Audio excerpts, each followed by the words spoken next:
გამარჯობა ძვირფასო რადიო მსმენელებო, ეთერშია რადიო ხონის ხმა, მე მისი წამყვანი გოგა გახოგიძე გახლავართ და დღეს ვუძღვები რუბრიკას გენდერს მიღმა. ჩვენი დღევანდელი გადაცემა მთლიანად დაეთმობა ქალთა მიმართ ოჯახში ძალადობის კვირეულს, რომელიც იმართება მთელი 16 დღის განმავლობაში და სწორედ ამ თემებზე სასაუბროთ დღეს ჩემთან არის სტუმრად ხონის საკრებულოს წევრი ბაჩანა ბასილაია. მოგეთქვი ბაჩო მოგმართავ, ბაჩო მოგესალმები კიდევ ერთხელ, მადლობა მოგბრძანებისთვის. და მაინტერესებს გაგვიზიარო შენი გამოცდილება, მე ვიცი რომ ძალიან აქტიურად ხარ ჩართული ზოგადად ადგილობრივი ქალთა თემის გაძლიერებაში, სხვადასხვა ტრენინგებით თუ ვორქშოპებით და აი ამ ყველაფრის შესახებ რომ ჩვენს რადიო მსმენელებსაც ვამბობთ, ძალიან საინტერესო იქნება. მოგესალმებით, პირველ რიგში მადლობა მოწვევისთვის, მინდა მივესალმო თქვენს მსმენელს, მაყურებელს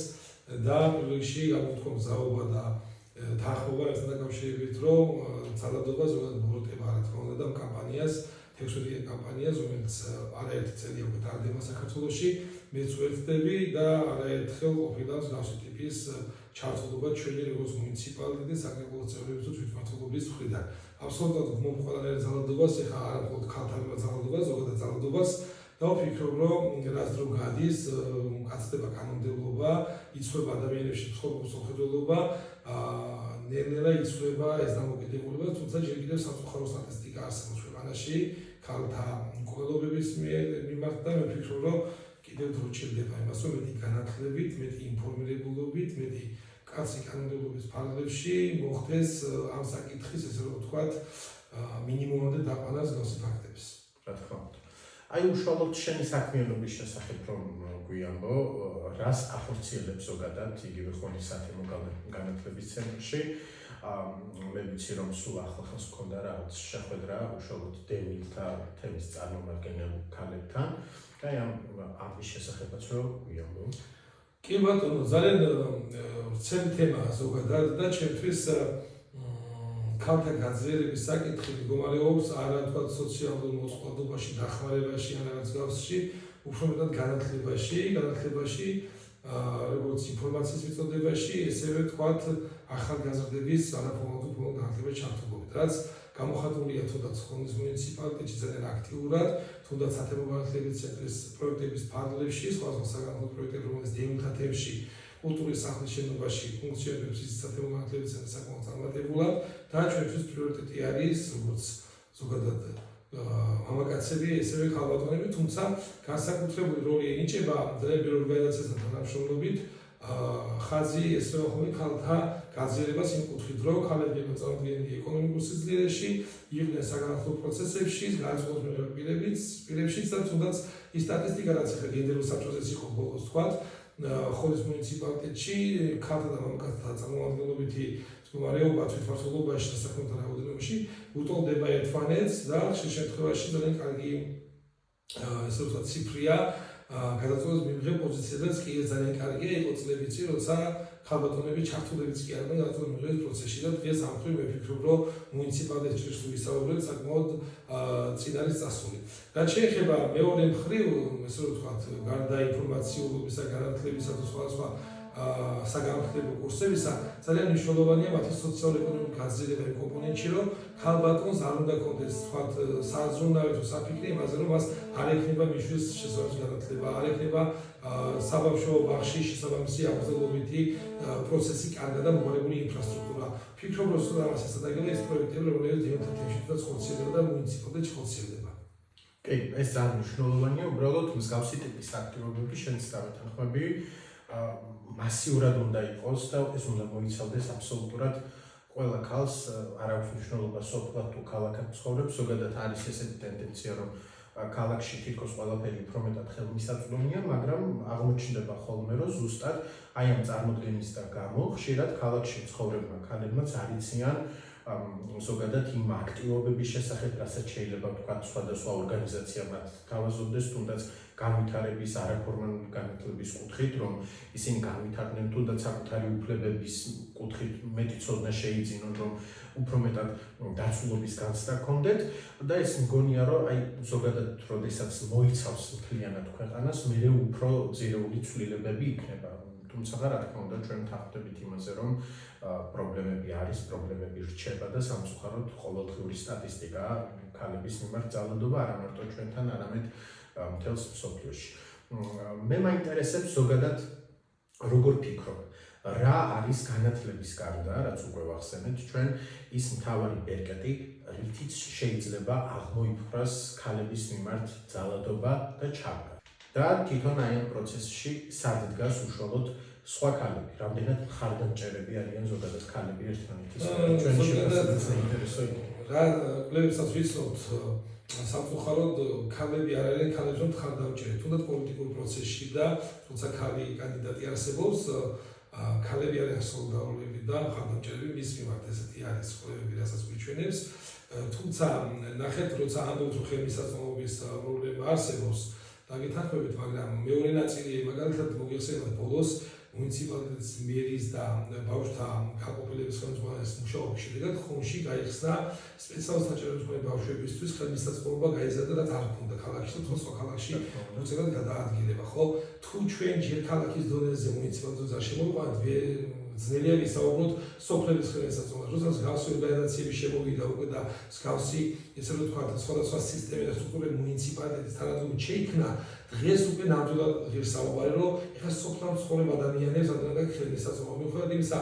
არის სოფლები, სადაც ტრანსპორტირების საკითხის სუბსიდიებითაც დალაგ და არის ახლომდებარე სოფლები, რომელსაც არ ჭირდება, თუმცა მაინც ჭირს მაღალმთიან სოფლებთან იგივე ხარისხის და იგივე ინტენსივობით მიიღონ ის სიკეთეები, რაც მუნიციპალიტეტში ხორციელდება. ამ კუთხით თუნდაც იდგება სხვადასხვა ნაბიჯები, თუნდაც ჩვენი ტიპის ორგანიზაციების როდესაც მუნიციპალიტეტის მხრიდან რომ იქნება და ერთობლივად ჩვენ შევძლოთ, რომ სოფელში გავიდეთ და ისინი კი არ ჩამოვიდნენ, ჩვენ შევთავაზოთ ადგილზე მათ ის საჭიროება, რაც გააჩნიათ. მაგალითად, დღეს აქტიურად მუშადება მერის ხელმძღვანელობით, სოციალური სამსახური ამუშავებს ძალიან საინტერესო ინიციატივას, რომელიც თქო რამდენიმე მუნიციპალიტეტში არსებობს საქართველოში. შინ მოვლის პრობლემა ქალბატონებისთვის და ხანდაზმულებისთვის ზოგადად სოფლთან მცხოვრები ადამიანებისთვის საჭიროებიდან გამომდინარე, ვფიქრობ, მსგავსი ტიპის ინიციატივების ხელშეწყობა და განხორციელება ძალიან მნიშვნელოვანია, თუნდაც იმ ჩავარდნის გამო, რასაც ჩვენ ვსაუბრობთ მუნიციპალიტეტთან სიშორის სოფლების დაშორების და ხელმისაწვდომობის გაზრდის კუთხით. გარდა ამისა, დამატებითი სერვისების შეთავაზება უნდა შევძლოთ ეტაპობრივად, რაც თქვა დღეს არ არის არსებული, მაგრამ საჭირო არის მუნიციპალურ დონეზე და ქვეყნის დონეზე. ამ ნაწილში აუცილებელია ცენტრალური ხელისუფლების ჩართულობა, არსებობდეს ისეთი მყარი გარანტიები და მყარი პროექტები და პროგრამები, რაც ხელშეუწყობს მსგავსი ტიპის საკითხების მოგვარებას, აუცილებელია მუნიციპალური შესაბამისი მუშაობა, ინიციატივების გაჟღერება. ძალიან მნიშვნელოვანი მიმაჩნია, რომ მუნიციპალიტეტთან და დონორ ორგანიზაციებთან გაგზავნა ძალიან მჭიდრო თანამშრომლობა, ძალიან კარგი მნიშვნელოვანი ინიციატივები განხორციელდა მათ შორის ხონში ევროკავშირის საგრანტო კომპონენტი გვაქვს მუნიციპალიტეტში და თუნდაც ახლა დემოკრატიების სადაც ვიყოფებით, ბოლო პროექტებიც განხორციელდა და უახლოეს დღეებში გაიხსნება კიდევაც მოსასვენებელი სივრცეა. ესეც გენდერია, ჩემთვის ესაც ქალთა საჭიროებაა, რომ ქალებს ჰქონდეს სივრცეები, სადაც შვილებს და ესევე მამაკაცებსაც ამ შემთხვევაში არ გულისხმობ მარტო ქალები უნდა ზრდიდნენ შვილებს, რა თქმა უნდა, მსგავსი ტიპის თუნდაც გენდერზე ვსაუბრობთ ახლა ჩვენ ყავს ახალგაზრდა ქალბატონი, რომელიც სოფლიო ჩემპიონია და 4 ევროპის ჩემპიონია, მარიამ გურგლიანი ამ დასახლებაში დაიზარდა და მისი ძალოსნობის დარბაზი, რომელიც ჩვენს დასახლებაშია და ეს ბავშვი გაიზარდა და მიიღო ეს წარმატება, რეაბილიტირებულია დღეს. აი აქ ხედავ მე თუ არის ქალბატონი ძლიერი და შეიძლება ხელშეწყობა დაუდგეთ გვერდით და მან იგზო თავი თანასწორად, ესევე ისეთი გარემოება, სადაც არ ჩანს თქვა და აი სისუსტე ჩანს იმ კუთხით, რომ ან ინფრასტრუქტურა არ აქვს შესაბამისი, ან პროექტები არ აქვს შესაბამისი, გავაძლიეროთ ეს პროექტები თუ ინფრასტრუქტურა. ხელმისაწვდომობა ზოგადად ძალიან ბევრ ამის განაპირობებს, იმიტომ რომ ჩვენ ვიცით ვართ მაინც სტერეოტიპული საზოგადოება, სადაც არსებობს ქალისთვის და მამაკაცისთვის საქმიანობა და პროფესიები, და აქედან გამომდინარე ძალიან მნიშვნელოვანია ზუსტად ეს, რომ ყველაფერი იყოს ყველასათვის თანაბარ მნიშვნელოვნად ხელმისაწვდომი, რომ ადამიანებმა შეძლონ საკუთარი სურვილების რეალიზება, იმიტომ რომ თუ ადამიანი არ ემსახურება იმ საქმეს, რაც მას შინაგანად სურს, ვერასოდეს ვერ შედგება კარგ პროფესიონალად, არ აქვს სქესს არანაირი მნიშვნელობა. ჩვენ ვიცით, რომ ძალიან ბევრი საინტერესო და საჭირო პროექტი განხორციელდა ევროკავშირის დახმარებით დევნილთა დასახლებაში და მინდა რომ ამ პროექტების შესახებაც მივაწოდოთ ჩვენს რადიო მსმენელებს მოკლედ ინფორმაცია. მადლობა შეკითხვისთვის. ყველაზე ჩემთვის საინტერესო საყვარელი კითხვაა ზოგადად დევნილთა თემში მიმდინარე აქტივობები და პროექტები. ევროკავშირის დაფინანსებით ვისაუბრეთ მსხვერპლთან დაკავშირებით, ეს